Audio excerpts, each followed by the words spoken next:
Olá pessoal, aqui que vos fala é Nilson Carvalho, apresentador do programa Papo de Artista. Estamos diretamente da 74 TV, Web TV. Papo de Artista de Arembepe, Camaçari, Bahia, pela AMI, Aliança Mundial de Emissoras Bogotá, Colômbia. Estamos para 99 países. Estamos com o nosso amigo Geni. Meu irmão, é história. Mas vou deixar que ele se apresente. Geni, por favor. Bom, meus amigos, minhas amigas, meu amigo Nilson, eu quero agradecer a oportunidade desse convite aqui, né, de adentrar o seu espaço e falar sobre Arembepe, né? Você está à disposição, qualquer assunto que você quiser, pode perguntar. Gente, a gente vai voltar ao passado, né? Porque diz que o saudosismo bate no nosso coração. E a gente conhece muito pouco, né? Mas quem tem pertencimento aqui e tem propriedade para falar é nosso amigo Geni. Geni, vamos falar como era a aldeia de Arembepe nos anos passados. Vamos lá, vamos voltar à sua memória. Aonde é que você chega agora? Rapaz, eu tenho 61 anos de idade, imagine você.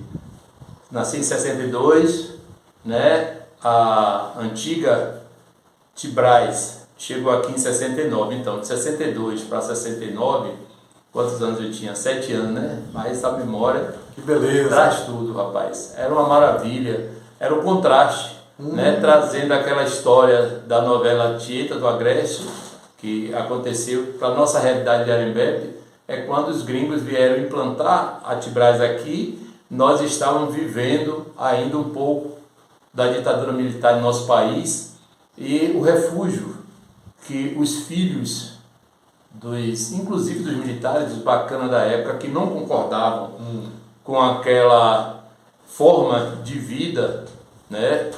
Eles se refugiaram aqui na aldeia. O que era a aldeia? Um rio maravilhoso, poucas cabaninhas, mas cá na Vila Arembepe, que era a Vila de Pescadores, que na verdade não era nem Arembepe como total, era lá no Piruí, que se chamava Vila Arembepe. Quer dizer que o Arembepe nasceu no Piruí? Arembepe nasceu no Piruí, e as ruínas estavam lá até outro dia, e depois, por causa do porto, é que houve a necessidade. Por que a vila está lá e o porto está cá? As pessoas foram migrando para cá, e daí a necessidade com a chegada dos jesuítas, a passagem por aqui, deixou a sementinha e foi construir a igreja que ela está aí, e nós já conseguimos fazer a reforma dela. Na verdade, da totalidade de reforma, já demolimos 2 vezes e construímos. Agora, essa última vez, nós fizemos a reforma por conta de ter estado na ruína por conta do Mar Revolto. Agora, voltando um pouco para a aldeia, interessante, rapaz. Eu quero saber essa aldeia. Eu sou daquela época do cabelo Black Power, aquela calça boca de sino. Também usei. Muito bom. E a gente lá, e também, né, a época do nudismo na aldeia. Também. Tinha nudismo, vai? Nudismo na aldeia, Maria. Rapaz, todos que vinham para aqui naquela época, eles se sentiam tão à vontade de tomar banho naquele rio que ninguém sabia quem estava despido ou quem estava visto. E não havia, assim, tipo, um interesse pelo corpo. Não tinha preconceito, né? Não tinha preconceito, não havia. As pessoas, nossas mães saíam de Arembepe com a bacia na cabeça para lavar lá no rio, quando as lagoas daqui de Arembepe, tipo Lagoa dos Homens, Lagoa do Canto, Sucruiú, Lagoa Azul, são as lagoas que ainda persistem em resistir à depredação do homem, né? Com o crescimento de Arembepe. Gente, vocês estão percebendo? É história. Olha, ele vai dar uma aula de história. E isso vai fazer com que a gente avive nossa memória e possa conhecer a nossa localidade. Porque com certeza muitos jovens não conhecem essa história. E vai começar a conhecer quando esse programa for ao ar. Mas continue, meu amigo. Pois eu vou continuar. Então, ainda falando da aldeia, a dificuldade de a gente chegar até a aldeia, né, com areia quente, para ir ver nossa irmã, porque aí a gente tinha que buscar ela, né, ajudar a levar e trazer da aldeia, que era lá que eram lavadas nossas roupas. E lá a gente se confundia no meio dos hippies. Lógico que o nativo de Arembepe não se sentia tão confortável como as pessoas que vinham de fora em busca de arejar a cabeça e ficar. Havia dificuldades econômicas deles? Havia, porque quando chegava aqui, né, a grana acabava E havia a história de tia Deja, né, minha ex-sogra falecida Tudinha, que fazia o quisuco, que a gente chamava de mirinda, e vinha o pão, né, que chegava de Catu de Abrantes, era uma dificuldade para chegar o pão e o biscoito aqui em Arembepe para poder. E a gente, ninguém aqui em Arembepe ficava com fome na época. Primeiro tinha um coco para comer com pão. Segundo tinha a mirinda para comer com a bolacha. E aí já das nossas tradições de fazer o fubá de coco, fubá de castanha, fubá de amendoim, tudo isso, além dos camarões, né? Além dos peixinhos que tinha lá, era fácil, passou a rede, pegou, sapé, ninguém passava fome. Quer dizer que antigamente as coisas eram muito mais fáceis, né? Com certeza. E vocês tinham uma liberdade mais ampla e tiveram uma infância abençoada. Muito saudável, né? Com certeza, muito saudável. Porque se a gente parar para analisar, hoje eu corre, celular e tudo mais, mas eu quero estar trazendo para vocês, olha, o Juninho está aqui do meu lado, olha aí, 61 anos. De idade. Se a gente parar, vai dar 45, 40, não vai dar nem 50 homens, velho. O cara tá aqui em forma, tranquilo, porque teve uma infância. Vivia aquela época, né? Muita água de coco, muito coquinho bolinho. Na frente do mar. Eita, né? E a gente vive. E conhecedor da história. Ô, gente, me diga uma coisa. Você estava falando da aldeia aí, eu achei interessante, que foi poucas choupanas que tinha, né? Sim. E esses hippies que estavam na época, eram moradores daqui ou vinham de fora? Na verdade, os que vieram e ficaram, tem poucos hoje, né? Mas por muito tempo eles viveram. Porque quando se descobriu, os pais iam descobrindo que aquela juventude estava aqui em Arembepe, eles mandavam buscar. Alguns tinham a sensibilidade de vir, mas foram muito poucos.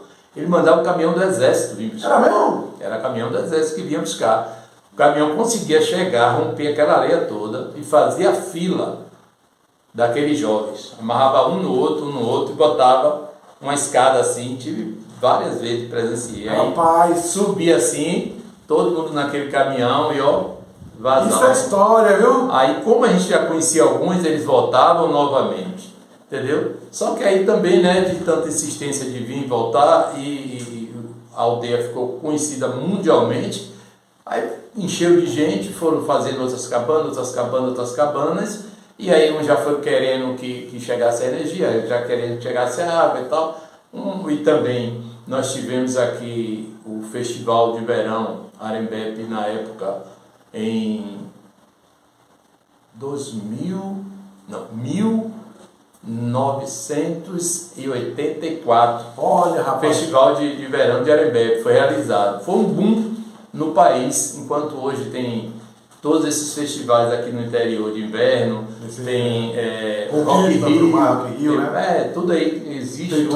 Tá Arembepe teve, foi muito bom. A gente, quer dizer, na década de 80. Na década de 80.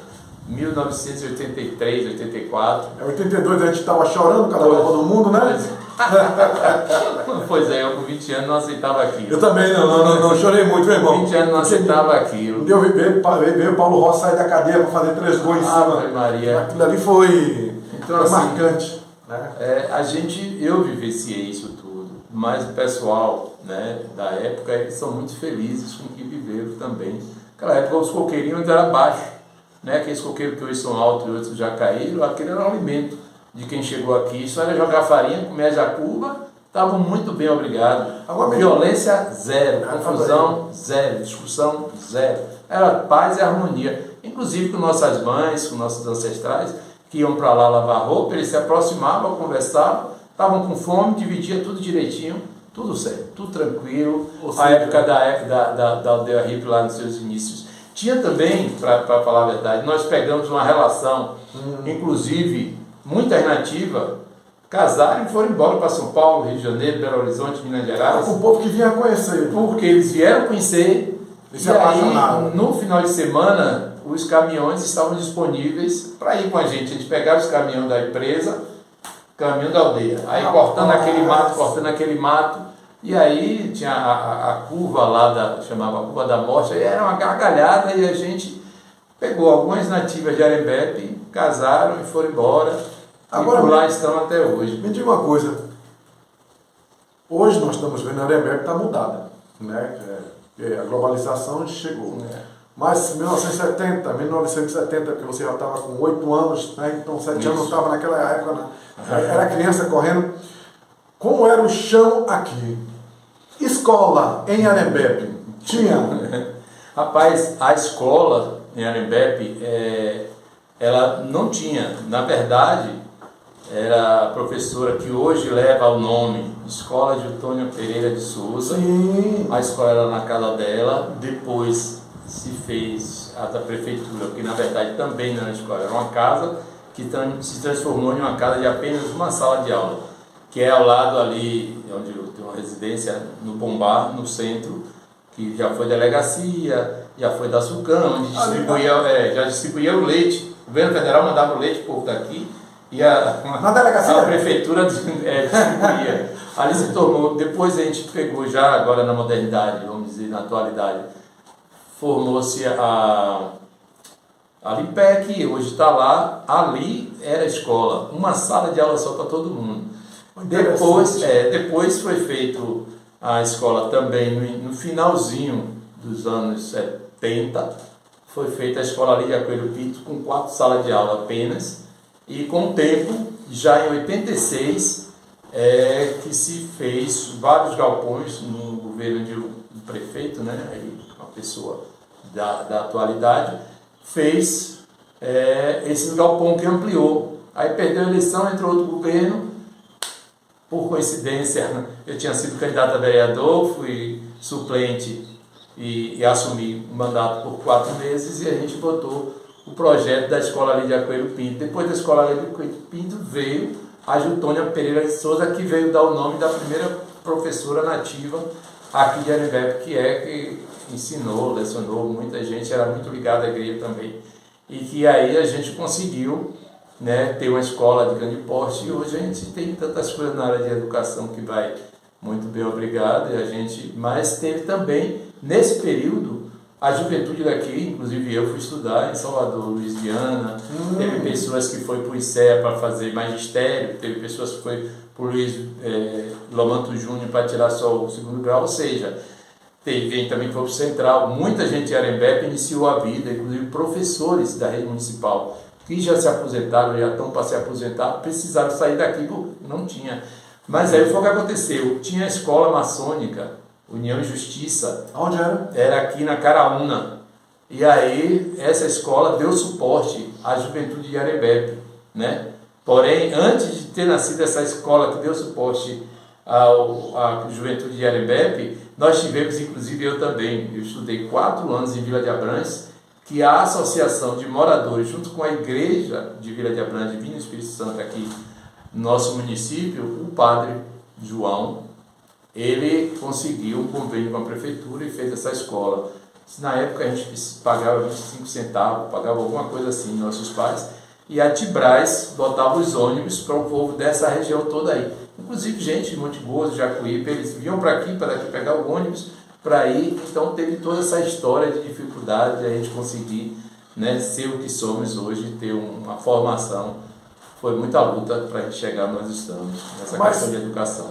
Vocês foram guerreiros, né? Com certeza. Desbravadores, sim. Né? Tiveram que desbravar, porque para chegar até hoje, trazer esse conhecimento, e também as pessoas vão olhar para vocês, hoje, né, aqueles que estão, que ainda não partiram, que todos nós vamos partir, mas vamos esperar que demore um pouquinho, pode passar esse legado que ele está passando aqui. E é interessante, pessoal, porque a história a gente não conhece. Pois é, né? A gente conhece um ponto da história. E hoje nós conhecemos a igreja ali. Você pontuou que ela teve um tempo que teve uma ressaca, não foi? Foi. O que aconteceu? Na verdade, a ponto da Defesa Civil do município vir condenar, né, a igreja para querer demolir. Aí foi o que nós fizemos. Nós tivemos uma reunião com o arcebispo daqui do município, né, da região metropolitana, com o prefeito, com o chefe de gabinete, e vimos a possibilidade de construir uma matriz ao lado do campo de futebol, onde está sendo construídas as quadras hoje de futsal, futevôlei. Mas aí, com a chegada do novo bispo, do novo padre, nós achamos melhor reformar e assim, invocar nosso pensamento em Deus, nossa Mãe Maria Santíssima, dizer, não, vai ser aqui o marco dos nossos ancestrais, foi aqui, nós não vamos apagar a memória do nosso povo, não, vai ser aqui mesmo. E aí nós já tínhamos o recurso da comunidade, conseguido pelo padre anterior, o padre atual foi e reformou aquela igreja ali. Mas há 27 anos nós havíamos demolido a antiga igreja, achando que poderíamos ampliar e que Arembepe ficaria pequenininho e não teria tantos adeptos. Hoje a gente não consegue mais porque a igreja ficou muito pequena, mas nós temos a igreja de Nossa Senhora da Conceição, tem de São Paulo Apóstolo, que são enormes, que cabem. E a cada dia a igreja católica em Arembepe tem crescido bastante, o catolicismo, né? Então a gente, quanto a isso, a gente está bem confortável. Eu sou católico seguidor, sou coordenador da comunidade São Paulo Apóstolo juntamente com minha esposa, e a gente só tem alegria, só tem assim que agradecer a Deus por tudo o que tem acontecido em Arembepe. Eu queria falar com você, que você perguntou sobre como era a estrutura do chão de Arembepe. Quando chovia, para nós era uma festa, porque enquanto para uns era feito isso... Festa para as crianças, né? Festa para as crianças. A gente adolescente, aquilo ali era uma festa, a gente ficava brincando. Dava para surfar, dava para tudo. A gente tinha uma brincadeira de tala, jogava tala. Na época, tinha muita rolimã aqui, porque quando fez essa entrada de Arembepe, os tratores de esteira deixaram muitas rolimã, e aí a gente não aguentava ver. Fizemos aqueles carrinhos, que aí jogava as talas e aí saía.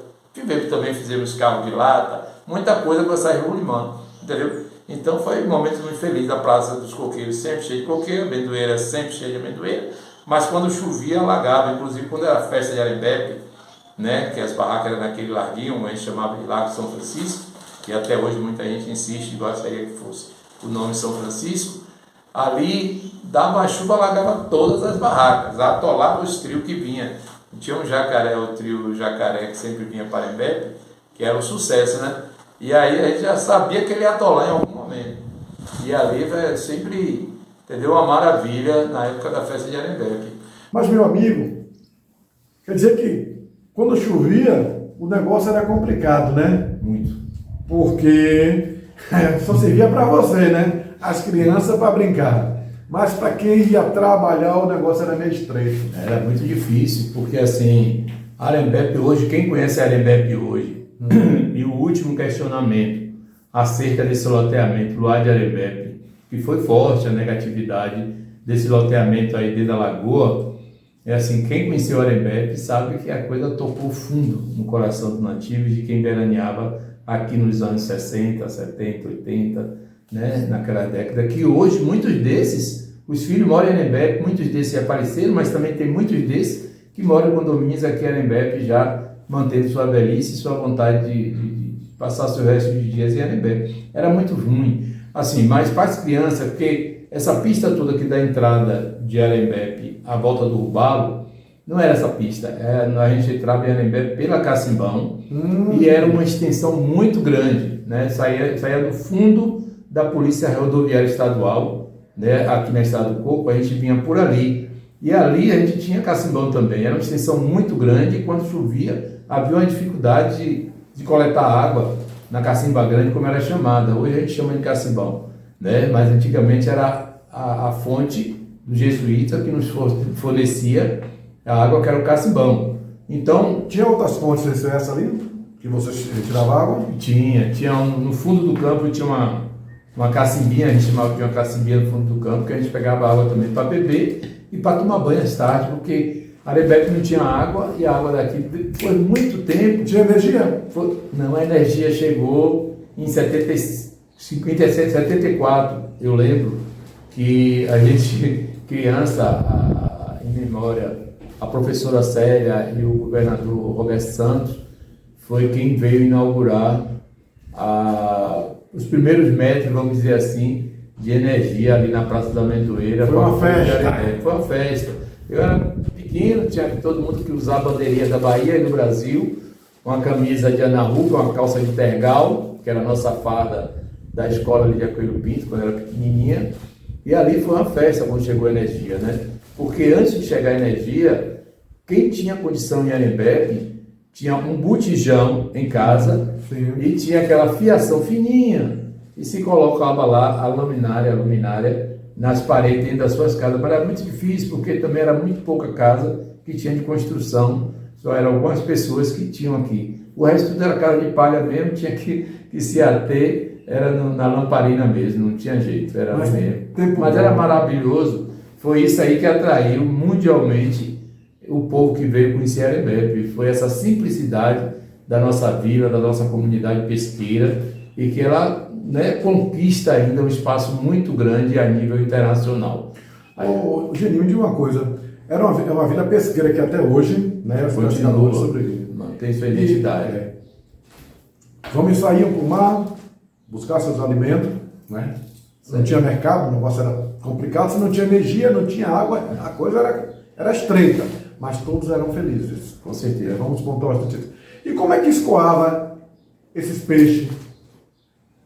Rapaz, na verdade, a escoação desse peixe, o pessoal vinha de toda a região comprar o peixe, mas também a necessidade de se alimentar desse peixe, acho que a gente consumia, as famílias consumiam bem mais do que se vendia, porque na verdade a pesca da época era mais artesanal, ou seja, não era essas embarcações a motor. Nós tínhamos os barcos que saíam a vela pequena, inclusive o pai tinha um, que ia aqui do outro lado, bem próximo. Seu pai era pescador? Meu pai era pescador. Como é o nome dele? Minha mãe era doméstica. É o menino José Tavares, o pessoal conhecia como Mera. Era o famoso Mera aqui em Arembepe. Entendeu? Então, essas embarcações era que abastecia Arembepe. Não tinha uma coisa, tinha uma peixaria na praia, né, finado Soia. Depois veio de Vavu, finado Vavu, que também já faleceram. E aí essas foram crescendo, né? O pessoal, os filhos foram, né, montando as barraquinhas ali no fundo e tal, agregando alguns turistas, veio com essa questão da pesca, que aí meu tio Arthur e tal, as pessoas foram Maraca, esses também já foram, né? E a gente vê hoje as peixarias, né, funcionando muito bem, referência aqui no estado, né, para o pessoal que veio para Interlagos, Guarajuba, né, são as peixarias de referência da região, o pescado de Arembepe. Ô, gente, me diga uma coisa. Como nós estamos matando o saudosismo, pessoal, vou avisar vocês logo que vamos ter 2 programas, viu? Esse é só um segundo programa, a gente vai se aprofundar com os artistas que tiveram aqui, aqueles que fizeram a história aqui, como foi que Arembepe despontou para o mundo, porque ele está só começando, sabe? Nós estamos, já pegamos o avião e já estamos decolando. No próximo programa vocês vão ver, né? Arembepe no topo. Educai as crianças e não será preciso punir os homens. Pitágoras, filósofo e matemático grego.